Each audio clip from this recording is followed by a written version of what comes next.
Hi everyone, how are you? I hope you all are well. And friends, today's my topic is for you know knowledge purpose. Okay मतलब बहुत बहस चलती है निराकार साकार। एक तबका है जो कहता है कि ईश्वर जो है वो निराकार है जिसका कोई रूप नहीं है, और एक है जो कहते हैं कि ईश्वर साकार है जिसका कोई रूप जिसके बहुत सारे रूप हैं। जैसे कि ईश्वर साकार का अर्थ हुआ कि वो कृष्ण के रूप में है, वो राम के रूप में है, वो नारायण के रूप में है, वो शिव के रूप में है, वो शक्ति के रूप में है। तो उसे हम कहेंगे कि वो साकार रूप को मानते हैं, मूर्तियों की पूजा करते हैं। तो एक्चुअली में है क्या, तो माय डियर फ्रेंड्स, मेरे अपने अपनी समझ के हिसाब से ये मैं बता रही हूँ। मेरी अपनी समझ के हिसाब से दोनों ही चीज़ें एग्जिस्ट करती हैं।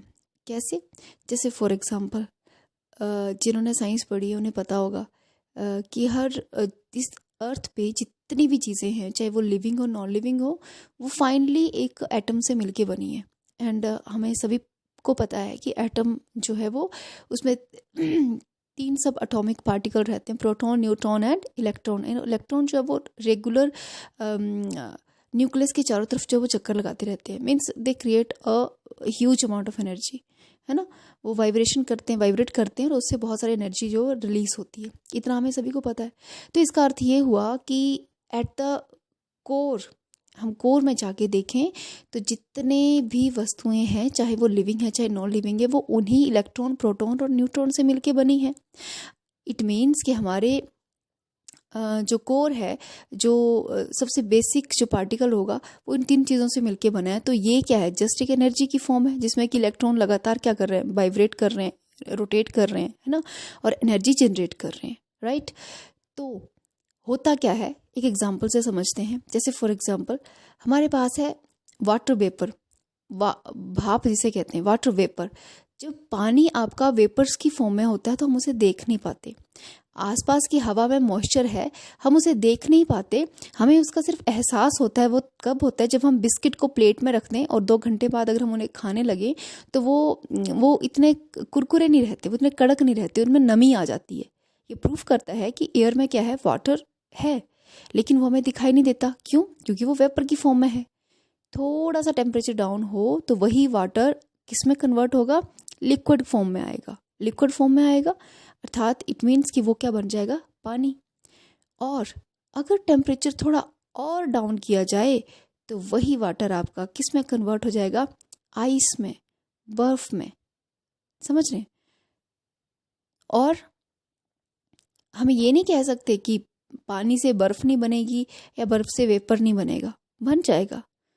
और ये भी सच है कि वेपर हमें दिखाई नहीं देगा, वाटर वेपर हमें दिखाई नहीं दे रहे, मॉइस्चर जो है एयर में वो हमें दिखाई नहीं दे रहा, लेकिन है। और उसका एक सॉलिड फॉर्म आ गया, एक हम कह सकते हैं फिजिकल फॉर्म आ गया, जो है उसका क्या? आइस। तो सेम थ्योरी काम करती है हमारे निराकार और साकार के कंसेप्ट में भी। एक्चुअली में universe is nothing but assembling of energies. बहुत सारी एनर्जी जो है वो एक जगह पे इकट्ठी हो गई है, तो हमारा यूनिवर्स क्रिएट हो गया। तो हम सभी को ये भी पता है कि हमारे जो थॉट हैं वो बहुत पावरफुल हैं। Thought is nothing but a kind of energy. एक ऐसी एनर्जी है जिसे हम लगातार अपने आप से क्या करते हैं, हम कह सकते हैं कि लगातार अपने माइंड में से निकालते रहते हैं। तो सपोज एक कोई ज्ञानी ध्यानी है, वो कहते हैं ना हमें दर्शन हो गए, तो वो क्या करते हैं? लगातार पूजा कर रहे हैं। तो पूजा करते टाइम वो मंत्र चैंट कर रहे हैं या कुछ भी कर रहे हैं। सपोज मान लो कि राम जी का मंत्र जो है वो लगातार जाप कर रहे हैं। तो वो क्या कर रहे हैं? राम राम कह के आईज क्लोज करके वो उस इमेज को विजुअलाइज भी कर रहे हैं कि राम जी ऐसे होंगे, ऐसे हाथ में धनुष होगा, पीताम्बर धारी होंगे, ये होगा वो होगा, है ना। वो साथ में चैंट कर रहे हैं और साथ में उसको विजुअलाइज कर रहे हैं। तो क्या क्रिएट हो रहा है? थॉट। तो वो जो हमारा थॉट है वो क्या है? एनर्जी।